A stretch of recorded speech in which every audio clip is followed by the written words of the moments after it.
Broken Lizard is a 5-man comedy filmmaking group devoted to intense sunshine, Floridian deep tissue massage, and the advanced study of keeping it realism, which that really doesn't make any sense, but it's on your website. During their travels, they made the movie Super Troopers, Beer Fest, Club Dread, The Slammin' Salmon, Puddle Cruiser, and the film for which they are now joining us, Super Troopers 2. These men are writers, directors, and actors. You could call them, well, some might call them comedy auteurs. Oh, wow. 3 men of the resplendent 5-man comedy team of Broken Lizard: Jay Chandrasekhar, Kevin Heffernan. Yeah, right, Kevin. So far, so good. You were here when we had all those problems before. I'm still catching up here. And Steve Lemme. Yeah. All right. It's funny.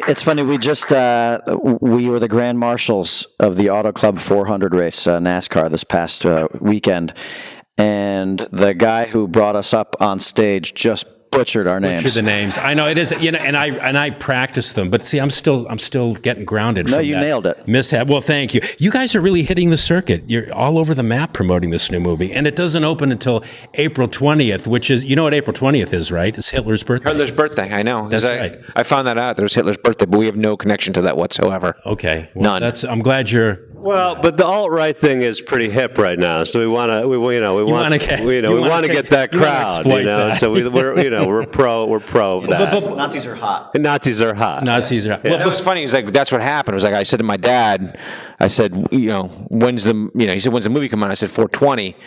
He said, what's that? Why 420? And I was like, what do you mean? He goes, why did it say 420? He said, because it's Hitler's birthday? And I was like, what are you talking about? How do you even know it's Hitler's birthday? He goes, my buddy Schmaltzy's birthday is on 420. We give him crap all the time about being Hitler's birthday. So yeah, my aunt's birthday is 420. That's how I know it's Hitler's birthday. But Mark reminded me that it was. That's not why our movie's coming out, though. We're trying to avoid that. Well, before we talk about the movie, I wanted to ask, I guess, Steve, right, about the piss on the floor. Piss on the foot, On the foot, 2018 video. Was that your idea? And are you trying to tell us something about your secret self? Yeah, I mean, I would have preferred that he piss on my foot if I could be wearing garters and high heels, but I didn't, No, it's been forever since we were just out of college. I mean, these guys, Jay and Kevin, used to bet on the Bulls and the Knicks, the Jordan, Patrick Ewing years. And the pissing on the foot was the punishment for the loser. And Jay was a Bulls fan and a Jordan fan, and he won every one of those bets, but never collected.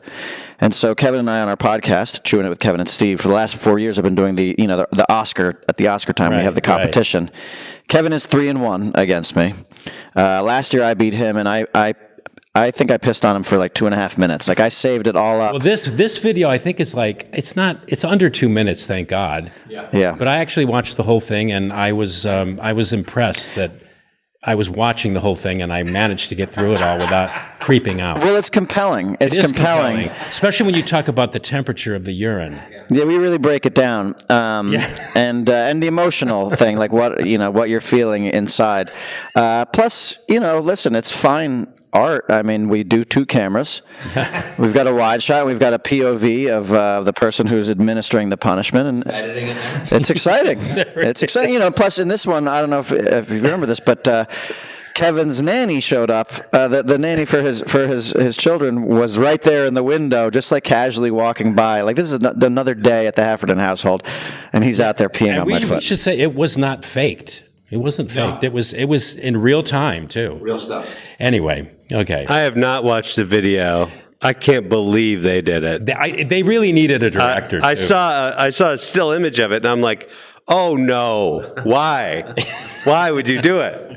We've done it 4 years in a row. It's terrible, but you videoed it. 4 years in a row. It's terrible. Yeah, we show it to the Chew Crew. Our fans demand it. Hey. The beauty of it is because Michael Jordan was always better than Patrick Ewing, he owes me one leg from the knee down and the other leg from the knee down. So I always have him. It's sort of like with Putin and Trump. He can't misbehave too much, or I'm going to take his. Yeah, I was going to say, was it in down. reference to the whatever. Yeah, but now look, now it's like, I've been peed on 3 times now. Like, now it's kind of old hat. So we've been talking about it.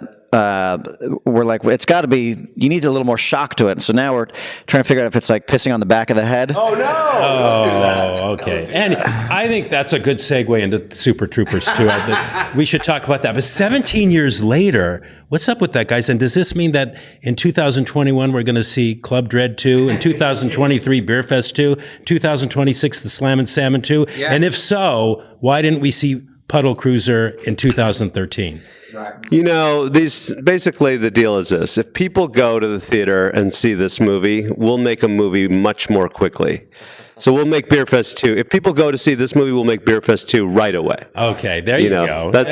Well, it took me 17 years to regrow my mustache. That's the problem. It takes a long time to grow this mustache, so you got to wait between movies. Well, they have like fake ones. Nah, you can't do that. Yeah. You can't do that. They're so getting better at it all the time. You can't Method even acting. Well, It's got to be real. So De Niro's one of your guys, right? You're one of your. I figured. Yeah, he does a great De Niro imitation. You want to do that? Sure, I'll do my De Niro impression. Here we go. This is Robert De Niro if he's on the Planet of the Apes. Okay.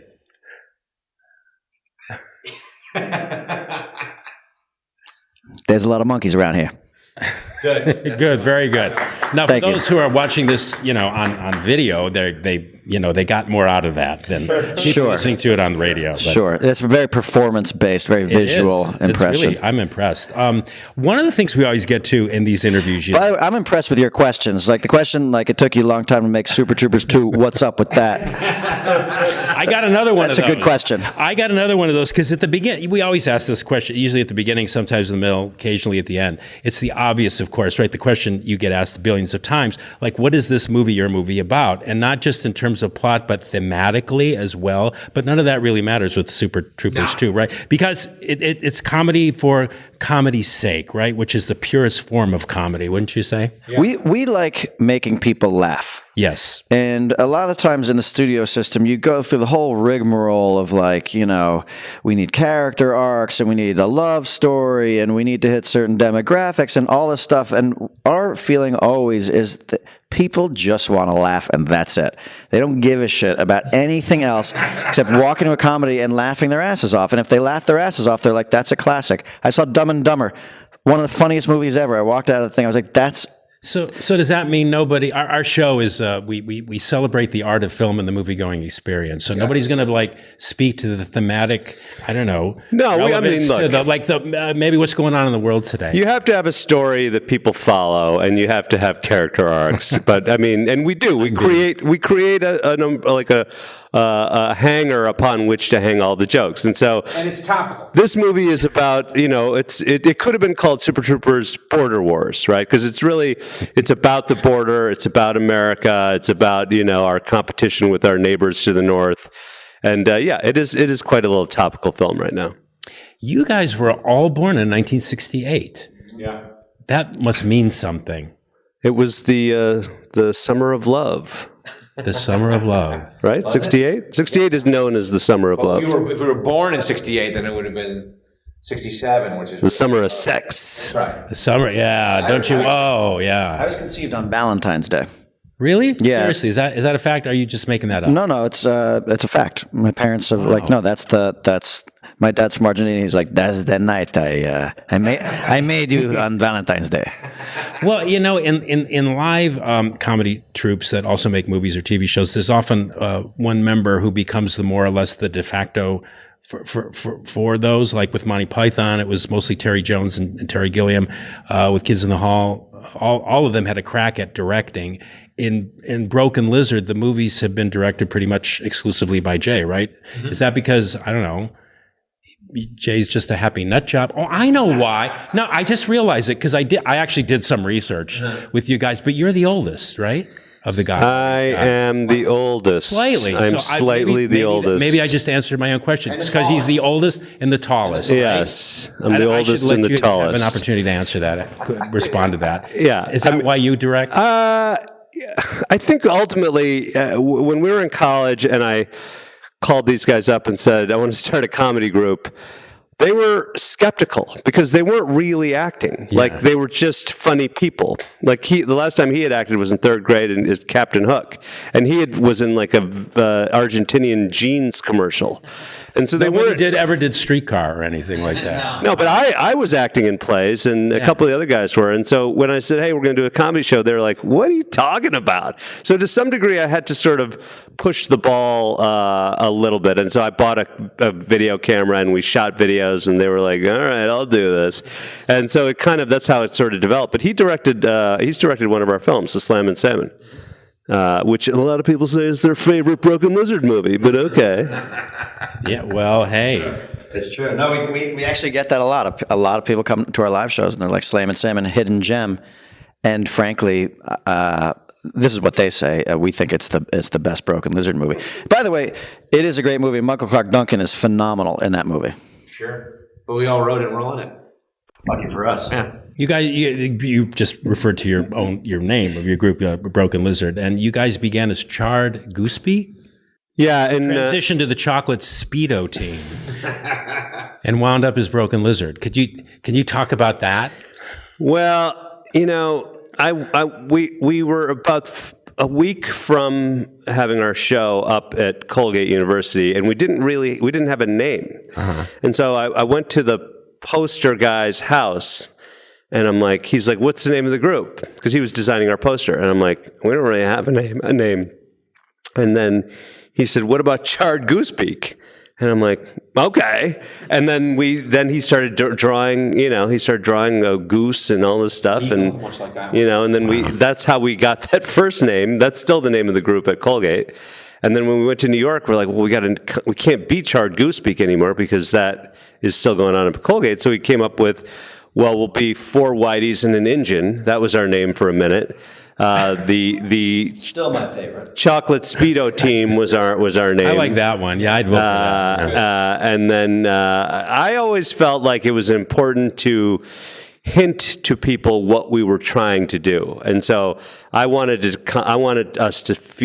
people to think of Monty Python when they thought of us. And so I kind of came up with that idea, Broken Lizard, and they'd say, Python begets lizard. But then when he walked in with the flyers and we learned what our new group name was, he also, in parentheses underneath Broken Lizard, it said pronounced lizard. So if you see the first flyers from our early shows, we're trying to convince the public to call us Broken Lizard. And that did not last at all. That gives the team a little bit of more gravitas, I think. Sure, when you pronounce it that way.